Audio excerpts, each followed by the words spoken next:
sana. Jadi saya bersyukur malam hari ini Anda berlangsung. Saya lihat ini tidak bisa terjadi kalau tidak suci Anda semua. Mungkin kalau fisiknya nggak suci lah, tapi kalau sedang nggak suci, tapi hati Anda suci. Pikiran Anda suci, kalau tidak suci Anda tidak bisa bertahan lebih dari 2 jam. Dan saya bersyukur Indonesia masih ada KC yang tidak ada di seluruh dunia kecuali di Jakarta. Yang gitu.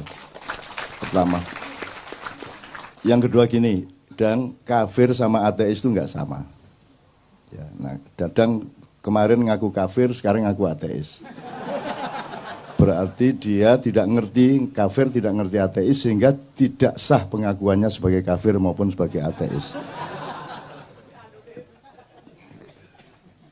Itu menyebabkan dia tidak ada masalah sama Allah. Allah yang mengatakan, oh Dadang ngomong apa orang paham gitu.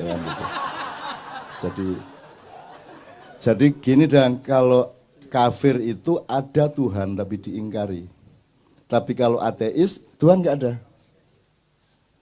Ada Tuhan tapi disekutukan, tuh namanya syirik atau musyrik. Kalau ateis itu nggak ada Tuhan. Pokoknya dalam diri seseorang Tuhan itu nggak ada. Itu namanya ateis. Nah, jadi kalau Anda mendengarkan Dadang, Anda harus mengerti makomnya. Dia itu mataul gurur, dia itu hiasan di bumi, ya. Jadi yang penting indah dan menggembirakan. Tidak usah diukur ini Mas Murni apa KW4, nah benar dah. Pokoknya yang penting Dadang menggembirakan. Ada seorang senior ateis juga, senior ateis di Jogja, namanya Pak Azadi Siregar, Bang Hadi, yang nulis Cintaku di Kampus Biru, itu juga sehari-hari selalu menunjukkan, memberi kesan kepada setiap orang bahwa dia tidak percaya Tuhan, bahwa dia bukan Muslim. Justru karena dia sangat Muslim, maka dia menyembunyikan keislamannya. Bahkan dia mengatakan di Katipiro dalam sebuah diskusi, dia mengatakan, kan Muhammad bilang kalau tangan kanan berbuat baik, tangan kiri jangan sampai tahu. Bahkan kalau sholat jangan sampai ketahuan Allah. Dia bilang gitu. Bang ojo banter-banter di obong omahmu, saya bilang gitu kan. Terus kemarin saya ketemu lagi, saya bilang, Bang, tapi bagaimana mungkin sholat terus Allah sampai nggak tahu? Allah kan maha tahu. Oh iya ya, Allah maha tahu ya, jadi setiap kali Allah, waduh tahu ini, nggak jadi. Allahu Akbar, wah ketahuan, dia maha tahu nggak jadi, akhirnya nggak ada alasan untuk sholat. Karena dia mau ikhlas sholat, jangan sampai ketahuan. Saya sholat tuh ya sholat, titik. Jangan sampai tahu siapa-siapa, Allah pun jangan sampai tahu. Tapi karena Allah maha tahu, dia ingin Allah, waduh ketahuan enggak jadi. Akhirnya gak sembahyang seumur hidup. Nah Dadang itu sejenis itu. Dadang itu pokoknya cari akal bagaimana supaya Tuhan tidak marah ketika dia tidak sholat, tidak puasa, bilang dirinya demi Tuhan saya ateis, segala macam itu kan tidak akan diterima Tuhan. Dan kamu tidak akan saya akui sebagai kafir, tidak akan saya sebagai ateis. Wong tidak logis sama sekali kamu itu. Ya sudah sana masuk surga kamu, kan gitu. Karena tidak ada alasan masukkan neraka. Apanya yang dosa apanya? Sudah miskin, kurus. Bagaimana mau memberi rizki, wong dia kemana-mana cari rizki, kan gitu kan. Ya, tapi tenang ya, beres ya. Gitu. Jadi Dadang itu hiasan hidup. Anda harus melihat dia sebagai sumber kegembiraan, itu pertama. Jadi gini Mas, gini aja, sebenarnya nanti saya akan ngomong kenapa kok ada judul ini. Singkat kata, asal usulnya itu Kadipiro, pusatnya Ma'iyah, koordinatornya itu kasih saran. Lingkaran-lingkaran Ma'iyah di Purwokerto, di Pemalang, di Semarang, Surabaya, Jombang, Malang, Jakarta, dan semuanya itu diminta untuk 2 hal. Yang pertama, mengungkap kembali makna sejati dari Al-Quran mengenai jihad dan syahid. Syukur ada istilah-istilah lain, termasuk Islam itu apa, syirik itu apa, bid'ah apa, kalau bisa dielaborasi kembali, karena sudah dibiaskan dan dimanipulir habis-habisan. Nah sekarang Anda tahu orang bilang Allahu Akbar untuk nembak, Allahu Akbar untuk membunuh. Dan sekarang orang juga untuk menandakan Islamnya kan setiap kali masa ada. Supaya ketok Islam gitu kan. Dan gak karu-karuan. Istri saya Mbak Fia ke Bandung, dijebak oleh temennya ternyata ikut pengajian ibu-ibu. Terus ibu-ibu tanya, loh Mbak Novia tinggal di mana? Di Jogja Bu. Subhanallah di Jogja. Bojoku bingung hubungannya Jogja karo subhanallah itu apa? Tinggal di Jogja kok subhanallah itu loh. Ki podo lah iya. Kok tinggal di Jogja kok subhanallah, itu sama dengan di TV. Ibu kok bisa di depan HI ini, aslinya saya dari Magelang Pak. Luar biasa dari Magelang. Loh dari Magelang kok luar biasa gitu. Di Indonesia ini nanti saya akan ngomong, udah nggak ngerti bedanya permata dengan batu. Udah nggak ngerti bedanya emas dengan kerikil. Ini kunci malam hari ini. Ya, kuncinya, tapi nanti dulu. Jadi kita kembali ke subhanallah tadi. Jadi setahu saya subhanallah itu kan mengingat kesucian Allah. Maka alasannya adalah kalau kita melihat sesuatu yang kotor, kita sebut kesucian Allah, kan begitu. Ada orang korupsi subhanallah, karena korupsi itu kotor. Kalau alhamdulillah jelas lah, ada cewek cakep, alhamdulillah, gitu kan, peres, gitu. Padahal melenduk, ya. Gitu. Alhamdulillah. Terus gue jadang, mana cak alhamdulillahnya, gitu kan. Kalau apa Ustaz? Kalau astagfirullah jelas kita menemukan yang kotor dan buruk dalam diri kita, maka kita bilang astagfirullah. Jelas, simple. Alhamdulillah sama. Tapi kalau subhanallah, apalagi Allahu Akbar, itu Anda tidak logis mengucapkan Allahu Akbar kalau Anda tidak terkagum-kagum atau terkejut atau terpana atau tergetar oleh kebesaran ciptaan Allah. Jadi gak iso demo Allahu Akbar. Lah apa ke demo Allahu Akbar? Lah apa rek kok sebut-sebut rek Gusti Allah dari langit ngomong gitu ngene. Lah apa kok sebut-sebut iki? Kamu enggak kagum apa-apa kok mau bunuh orang kok Allahu Akbar. Allahu Akbar itu kan tadi terusannya Rabbana ma khalaqta hadza batila. Jadi Allahu Akbar itu puncak perintah Allah untuk meneliti dirimu sendiri, meneliti alam, meneliti kehidupan. Terus kamu menemukan kekaguman-kekaguman luar biasa, ya Allah aku ini sudah mau jual rumah, udah nggak punya harapan. Loh ada loh teman yang nolong saya, Allahu Akbar. Kagum saya sama takdir Allah itu. Nah baru cocok Allahu Akbar. Maka kalau kamu Allahu Akbar, Allahu Akbar, Allahu Akbar. Itu kamu disuruh meneliti 1 bulan, maka iktikaf 1 bulan, berpuasa, mengambil jarak dari materialisme, mengambil jarak dari mainstream. Kamu selama berpuasa, akhirnya kesucian dirimu itu menemukan hal-hal yang dahsyat dari kehendak Allah dan ciptaan Allah. Maka kamu tidak sabar untuk menunggu mengucapkan Allahu Akbar gitu. Iki meneng-meneng Allahu Akbar, ono apa Allahu Akbar? Iya nono ndas melaku dewe 5 ngono iku Allahu Akbar. Apa kaki 1000 tadi ada memedi 1000 sikil 1000 melaku gandhe awak itu. Utawa ana tangan ngene iki karo nyekel nyekel tekmu iki ya. Di kamar ngene iki.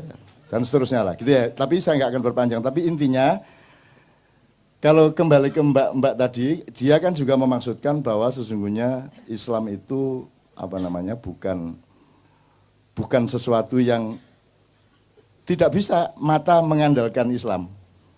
Mata diandalkan untuk jadi gini, saya tuh nggak bisa nuduh si teman saya ini kafir, wong saya nuduh dia muslim aja nggak bisa kok saya. Saya nggak punya data apapun mengenai dia. Saya bilang Ustadz muslim aja saya nggak berani kok. Jangankan saya bilang kafir, saya bilang dia muslim pun saya tidak berani. Jangankan dia, aku menyebut diriku muslim pun aku tidak berani. Karena itu prerogatifnya Allah untuk menilai aku ini muslim benar apa bukan. Lah kok saya menyebut diri saya muslim? Saya cuma berusaha. Saya berikhtiar, mudah-mudahan nanti lulus Allah. Lah kok saya ini ngafir-ngafir nondik ini. Itu namanya kafir. Orang yang mengkafir-kafirkan adalah orang kafir. Kenapa? Karena itu haknya Allah mengkafirkan. Karena Allah yang punya data, punya informasi, punya fakta, dan bisa melihat yang zahir maupun yang batin mengenai Islam tidaknya seseorang. Maka hanya Allah yang layak mengetahui seseorang itu muslim atau tidak muslim. Kalau ada orang mengatakan kamu kafir, itu berarti dia menutupi haknya Allah. Maka dia kafir, menutupi itu kafir. Makanya bahasa Inggrisnya cover bed, ya. Itu diambil dari bahasa Arab. Kafir itu asal-usulnya petani. Petani itu disebut kafir karena pekerjaannya menutupi tanah dengan tanaman. Terus diambil untuk istilah teologi. Jadi kafir adalah orang yang menutupi kebenaran Allah. Apalagi nggak hanya menutupi, tapi mengklaim haknya Allah dipakai oleh dirinya. Itu kafir mu'akkad dan mughaladah. Kira-kira ngono ya, Rek ya. Jadi sekali lagi ya, makanya saya tidak pernah peduli Anda beragama apa. Anda otentik apa tidak gitu, Anda jujur apa tidak, begitu dok saya tahunya. Bagaimana saya tahu Anda Muslim? Apa mergo kuplukan? Apa nih Muslim? Sekarang itu Masya Allah sudah sampai ke situ kita ditipu selama 500 tahun sampai 700 tahun. Itu nanti kalau ada waktu baru kita omongkan yang 500 tahun, 700 tahun, meskipun tidak perlu eksplisit. Kita saiki ono masjid iku ono tulisan yang belum khitan dilarang masuk masjid. Ika gak paham, kalau ada hukum kan harus ada prosedurnya. Harus ada perangkatnya, harus ada fasilitasnya. Terus carane ngecek uang wis sunat tagurung ku ya apa? Masuk masjid, masuk ruangan. Buka. Akhirnya suwe-suwe pegel, sampun Pak. Gendeng ta iki wong tak iki.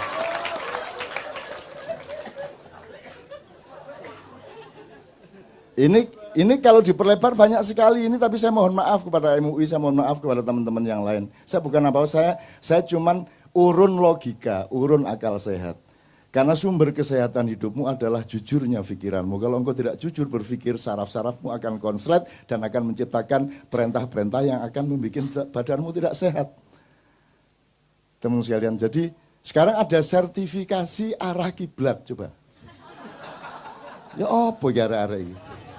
Iya kok kiblat itu jelas. Mana ada orang sholat di Indonesia ngadep kiblat? Nggak ada. Ngadep ke barat, miring ke utara 24,5 derajat. Tapi nggak menghadap kiblat. Kiblat di sana kok. Arab di sana Mas, nggak di sana Mas. Di sana Mas. Sembayang ini ya.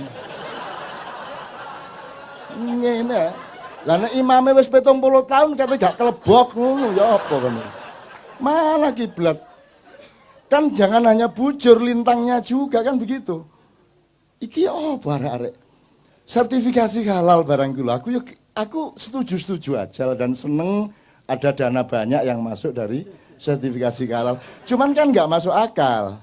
Gini loh Mas, kalau di Kuala Lumpur, di Tokyo itu kan 90% di jalan raya itu mobil. Maka kalau ada motor bahaya. Maka motor harus menyalakan lampu. Kan gitu. Maka dari jauh sudah kelihatan, tidak sampai tabrakan atau gesekan.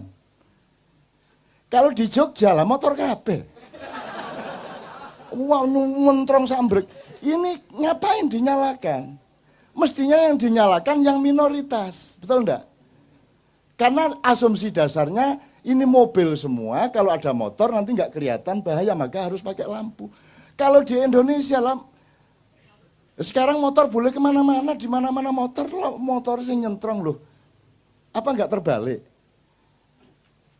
Di Amerika mayoritasnya tidak Muslim, maka asumsi dasarnya makanan itu haram, maka dibutuhkan sertifikasi halal. Di Indonesia mayoritas Muslim, semua makanan relatif halal, maka yang dibutuhkan sertifikasi haram.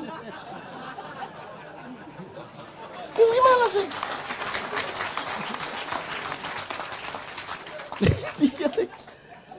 Ya tapi tidak apa-apa, wong dia ndak ngerti. Tuhan bingung, waduh nggak paham. Engkau nyun sewu ketua MUI, kamu kok bikin begini? Kenapa? Kan seharusnya sertifikasi haram, kok halal? Loh ngoten ta? Mboten ngertos ya kula. Akhirnya masuk surga, wis mlebu wong gak paham kon gitu. Enak pokoknya. Jadi jadilah orang sebodoh-bodohnya orang, sehingga Anda tidak ada alasan pada dirimu untuk dimasukkan neraka.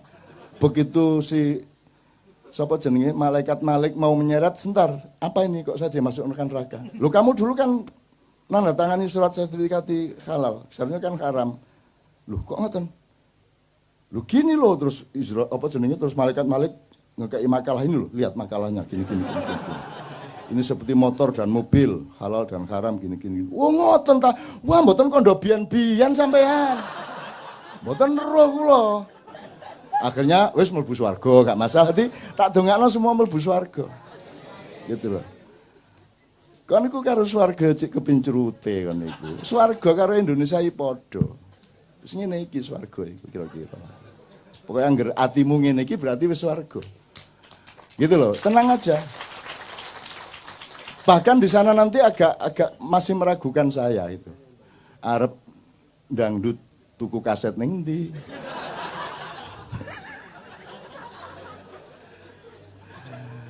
Wes nonton TV masa ono siaran TV ndek surga gitu kan.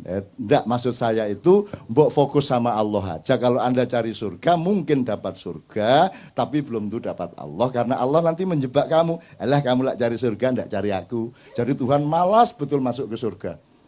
Mana kok Tuhan ndak ada di surga ini? Terus karena orang bertahun-tahun kena untuk apa kita di surga tapi tidak ada Allah? Sia-sia ngono kabeh ngomong terus Allah ngangguk teko cendela, lah kon lak ndelok swarga kan ndelok aku. Wah. Salah. Kalau kamu cari Allah, hadiahnya surga. Jadi cari Allah aja. Ruwet itu cari surga itu, ruwet. Udah enggak, cari Allah aja. Nah, oke, saya kembalikan ke kafir-kafir tadi gini.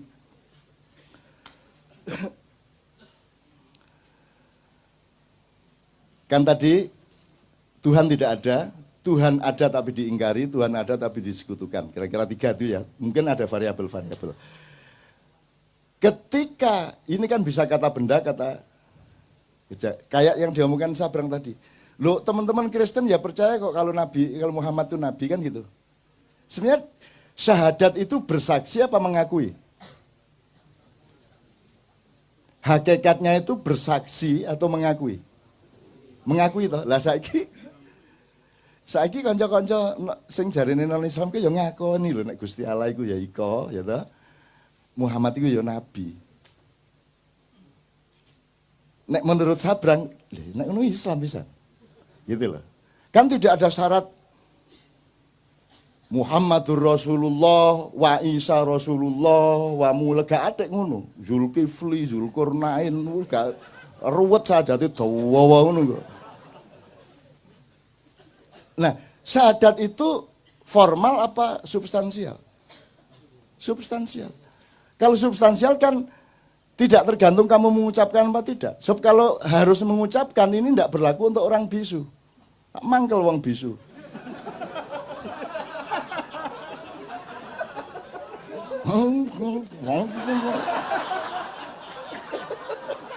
Kamu itu ya sadis. Berdebat yang ndak mengenai tahiyat. Akhirnya saya berpihak kepada orang yang tidak nduting. Dah, mau apa kamu? Karena ndak punya driji. Lah mangkel sih nggak driji, Mas. Ngene hari ini. Sing kene berdebat ngene, tang ngene. Wah. Kamu itu kalau berdebat itu mbok yang mikir-mikir kiri kanan. Ada jadilan, makan beling, makan padi, dimarahin, dibedahkan. Enggak ngasih makan nasi. Mbok daripada kamu membedahkan, bawa nasi bungkus. Anane kula mangan beling niki mboten iso tuku sego, Pak. Timbangane sampean bedahno mbok sampean mriki nggawa sego ngono lho, Dul.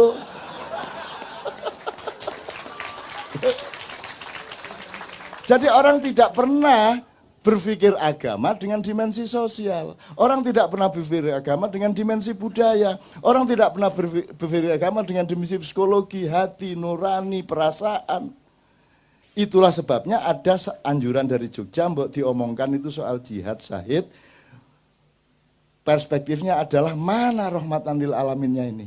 Mana ini rahmatan lil alaminnya ini? Mana? Di Timur Tengah sampai Sumba, sampai mana rahmatan lil alaminnya mana? Loh kalau Islam bukan rahmatan lil alamin itu terus Islam cap apa? Cap gome. Itu loh. Pokoknya di Jogja 17-an besok judulnya Rahmatan lil Alaminnya mana? Itu judulnya. Karena di sana kurang intelektual, kurang akademis. Kalau di sini kan ateisme agama. Gitu. Nah di Jogja Rahmatan lil Alaminnya mana? Ngono ceritanya. Nanti bulan depan mudah-mudahan bisa kita informasikan ini kita sedang memasuki gerbang Rahmatan lil Alamin, tetapi Anda harus lebih menderita paling tidak 10 tahun lagi. Tidak apa-apa. Dan nanti ada yang lebih parah dari Jokowi. Ada yang lebih parah dari yang sekarang Anda gelisah dan cemas. Anda harus siap. Anda harus siap, orang maknya harus siap bahwa hidup ini tidak sama dengan yang kamu inginkan, tidak sama dengan yang kamu pikirkan. Bahkan hidup ini berlangsung sebagaimana yang kamu paling benci dan paling jijik. Mau apa kamu? Terus berdoa kamu sama Tuhan. Terus Tuhan bilang, apa dungo-dungo, nek pas susah dungo kon yo. Engko nek wis oleh duit langsung nang kafe. Gak dungo nang aku, gitu. Ya Tuhan sih gak ngomong gitu, itu kan cara saya merepresentasikan Tuhan. Tuhan sih tan kinoyo ngopo, tan kino kiniro ya laisa kamitsli syai'un. Jadi tidak mungkin saya menggambarkan Tuhan, itu gambaran saya tentang Tuhan. Jadi sama dengan ateis itu tidak ada, yang dia tolak itu bukan Tuhan, yang dia tolak itu ya informasi tentang Tuhan yang sampai ke dia. Dia kecewa sama ISIS, dia kecewa sama penipuan demokrasi, dia percaya sama kilang minyak dihabisin oleh Amerika di seluruh Timur Tengah gitu ya. Dia kecewa sama Freeport gitu ya. Akhirnya karena semua atas nama Tuhan, Allahu Akbar, dor, Allahu Akbar, jriet gitu ya. Akhirnya dia benci dan tidak mengakui Tuhan. Yang diakui bukan Tuhan, yang dia akui adalah yang seolah-olah Tuhan yang sampai ke dia. Jadi cara orang Islam memperkenalkan Tuhan kepada dunia itu yang membuat orang di dunia menjadi tidak simpati kepada Islam. Kira-kira gitu loh Mas ya. Nah, kalau kita agak sedikit saja shortcut, misalnya kasusnya Tuhan tidak ada. Kalau di Indonesia kan ini tidak terjadi. Tuhan ada toh. Meskipun cuma diambil sifatnya gitu ya. Tuhannya juga agak sedikit tersinggung ini sama Pancasila. Loh ini kan satu-satunya negara yang bertuhan. Tuhan apa? Jadi Tuhan gitu.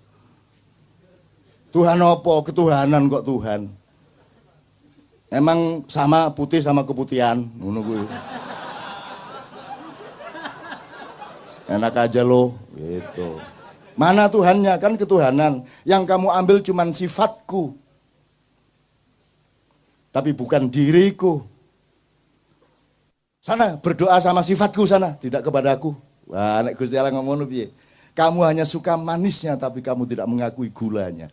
Nah, ngono rek. Kamu hanya butuh hangatnya tapi kamu tidak ingat listriknya. Kamu tidak ingat api. Ketuhanan diambil sifatnya tok. Ibarat sapi dijupuk buntute tok wancane dodol sop buntut. Dadi nek sapi liwat ketok crek, sapi liwat ketok gitu kan. Nyeneng wong Indonesia ini. Media masanya dia dulu tuh ya kerjanya motong sop buntut itu. Pokoknya dari sapi yang diambil buntutnya, kan karena lagu buntutnya. Jadi dari wanita yang diambil pantatnya sama susunya. Dangdut kan begitu. Dangdut kan pertama penting pemain musiknya bareng-bareng, lama-lama untuk apa musiknya? Oh yang penting penyanyinya. Akhirnya musiknya cukup apa? Tape recorder ya gitu ya. Oke. Setelah itu lama-lama untuk apa? Penyanyinya, oh yang penting pantatnya. Goyang ini, goyang itu. Gitu. Akhirnya raine gak penting. Jadi suatu hari petunjukan Danduki mek ono bokong tok kayak. Bokong. Ada bunyi musik terus bokong, muter. Terus enggak penting perutnya, enggak penting pokoknya ono bokong. Jadi kita tuh makin lama makin memperhinakan diri, mempersempit diri, mengkotak-kotakkan diri seperti itu teman sekalian. Oke. Senengnya oleh program ini. Lah ya daripada repot-repot tuh enggak penting kok, wajahnya Inul enggak penting toh. Dulu zaman awal dulu Wajahnya ini enggak penting kok, wajahnya kayak apapun enggak masalah, yang penting pantatnya ngebor. Kan begitu. Jadi nek ngono ya wis lah, bokonge wis. Dadi nek iso TV ku pokoke nek syuting bokonge tok. Jadi bokong tok apik itu. Mbok sudah pragmatis seperti itu. Tuh. Nah, oke, sekarang agak lebih serius sedikit. Saya coba potong-potong. Kalau Tuhan tidak ada kan tidak terjadi di Indonesia. Pokoknya ele-ele pokoknya anggap Tuhan ada. Sekarang Tuhan ada tapi diingkari. Atau Tuhan dianggap tidak ada, variabelnya ya. Kalau ada sebuah rapat anggaran dan Tuhan tidak diingat oleh orang yang rapat anggaran, berarti ateis itu rapat. Benar nggak? Kalau ada presiden mengambil keputusan dan selama dia memproses kemudian mengambil keputusan itu dia tidak melibatkan Tuhan sebagai pertimbangannya, berarti ateis dia. Karena ateisme itu sebenarnya adalah dinamika kata kerja. Kapan ada Tuhan, Anda tidak ateis. Kapan Tuhan tidak Anda libatkan, berarti Tuhan tidak ada, Anda tidak libatkan. Nah sekarang saya tanya sama Anda semua. Kadar ateisme politik kita itu seberapa?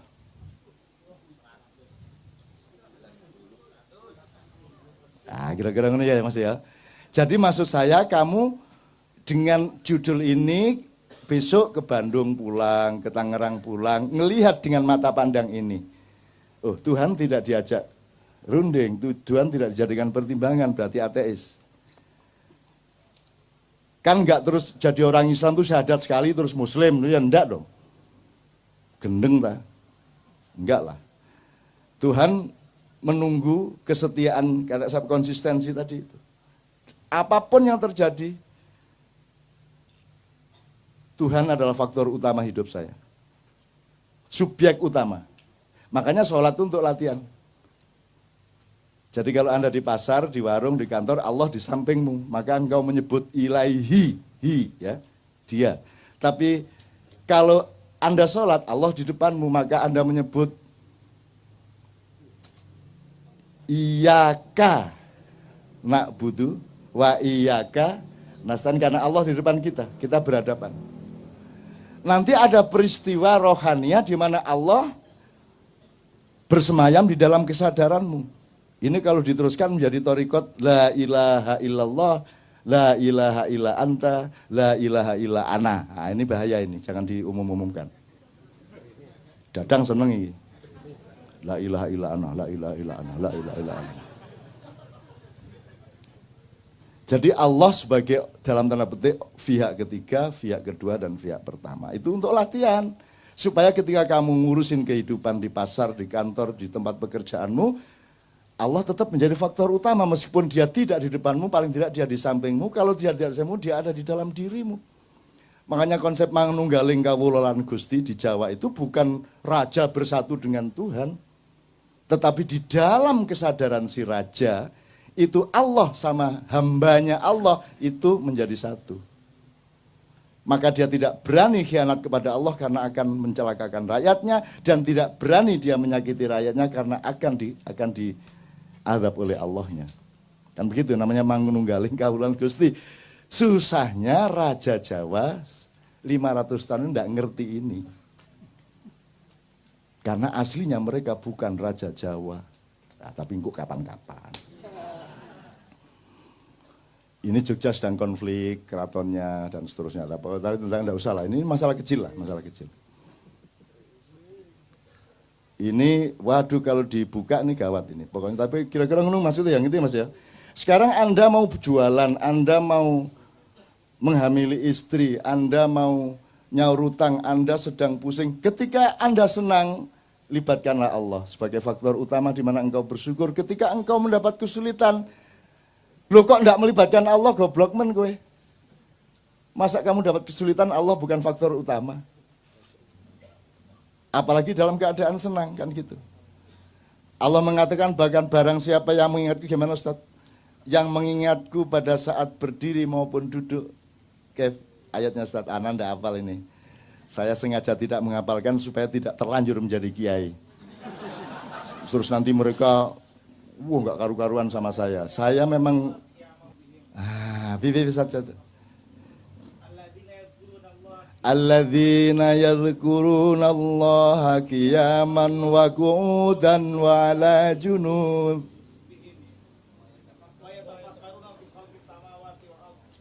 Loh, toh. Jadi Anda sekarang tahu toh bahwa yang di panggung jangan dianggap lebih soleh daripada yang di bawah panggung. Jelas ya sekarang? Saya pura-pura enggak hafal hanya untuk membuktikan itu. Padahal ya ora hafal gitu. Jadi ada gunanya orang enggak hafal Quran itu supaya dia rendah hati. Salah satu bahaya orang hafal Quran adalah dia menjadi tinggi hati. Saya tidak mengatakan jelek, bagus. Tapi jangan kehilangan kerendahan hati. Kamu mentang-mentang punya ayat, tahu ayat ini, kamu menjadi tinggi hati. Ini ilmu maknya dasar kok. Orang pinter jadi sombong, orang kaya jadi sombong, orang berkuasa jadi sombong.